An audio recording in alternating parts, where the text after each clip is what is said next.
Yo tout le monde, c'est Razorfoot, j'espère que vous allez bien. On se retrouve aujourd'hui pour une toute nouvelle vidéo. On va parler du Paris Saint-Germain, du FC Nantes, donc du match PSG-Nantes, donc qui a lieu demain en Coupe de France tout simplement. On y croit en tant que supporter nantais. Vous, pour ceux qui sont pas nantais, vous vous dites tiens, encore un supporter nantais qui est en train de rêver, il va se prendre 6-0 et demain on l'entendra plus. Mais j'y crois quand même, parce qu'à Paris il y a quand même pas mal de blessés.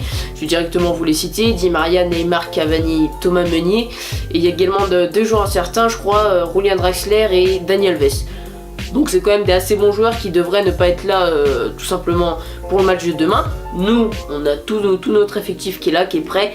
On est directement capable d'aligner un 11 plutôt compétitif.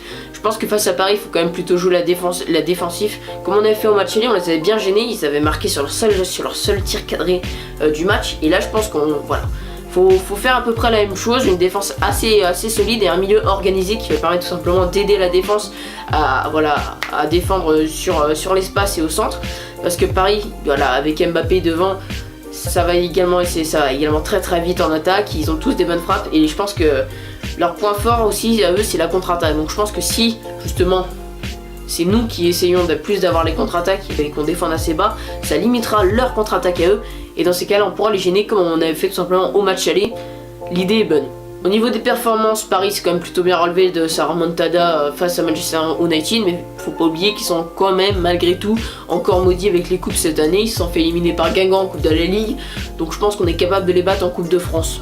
Mais, évidemment, ça reste le PSG. C'est quand même un sacré ogre. Après Paris, moi vous connaissez mon avis, je trouve que c'est plutôt mal géré ce club là, parce que ils prennent les meilleurs joueurs du monde mais ils n'arrivent jamais à avoir une vraie équipe, un vrai collectif. Et je pense que c'est là-dessus qu'on doit les battre. C'est vraiment, nous faut qu'on soit soudés, faut qu'on soit 11 guerriers sur le terrain. Et si les joueurs donnent tout, je pense qu'il y a vraiment moyen qu'on passe en finale tout simplement. Une petite compo pour le match de demain: Dupé, parce que je crois que vous avez entendu l'histoire avec Tata Rostonou. Je sais absolument pas ce qui se passe en interne avec les gardiens, mais il se passe un truc. Donc on va mettre Dupé, surtout qu'il n'était pas trop mauvais face à Lille, au contraire d'une grande partie de la défense. Du coup, Maxime Dupé, à droite Enoch Kouateng, une défense à 3, Yé Carlos Palois, même si Yé je l'ai pas trouvé très fort face à Lille. À gauche, Lucas Lima ou Charles Traoré, ça dépend. Peut-être que Traoré a un profil un peu plus défensif, mais Lima en soi il peut nous aider sur les contre-attaques, parce qu'il faut pas oublier que pour gagner il faut marquer peut-être à un moment, ça peut aider. Donc voilà, ou alors directement aller au tir au but, mais là je suis pas sûr qu'on soit gagnant. Donc on va voir ça. Donc Lima ou Traoré, là je peux pas trop dire, ça va vraiment être à Veil de faire son choix. Ça se trouve il veut mettre un Fabio à gauche et on va strictement rien comprendre. Ça reste une possibilité. Un milieu à 2, Abdoulaye Touré, Valentin Rongier, deux joueurs qu'on bouge pas, les deux font des performances quand même assez régulières cette saison. Donc on continue comme ça. Et du coup pour les trois derniers, Anthony Lemombe, pour moi on doit le mettre. En pointe, Antonio Monse ou Khalifa Koulibaly, je sais pas trop.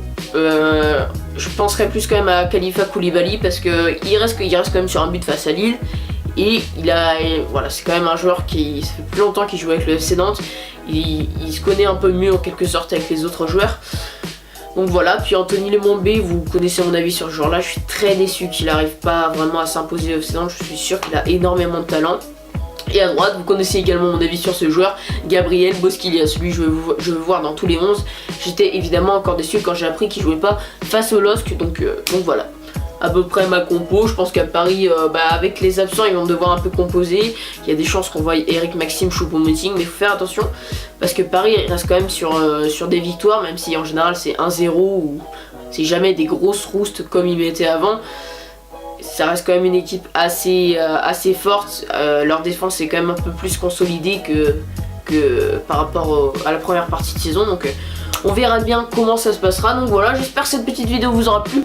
Donc si c'est le cas, n'hésitez pas à me le dire dans l'espace commentaire et à vous abonner à ma chaîne YouTube Razorfoot. Allez, ciao tout le monde!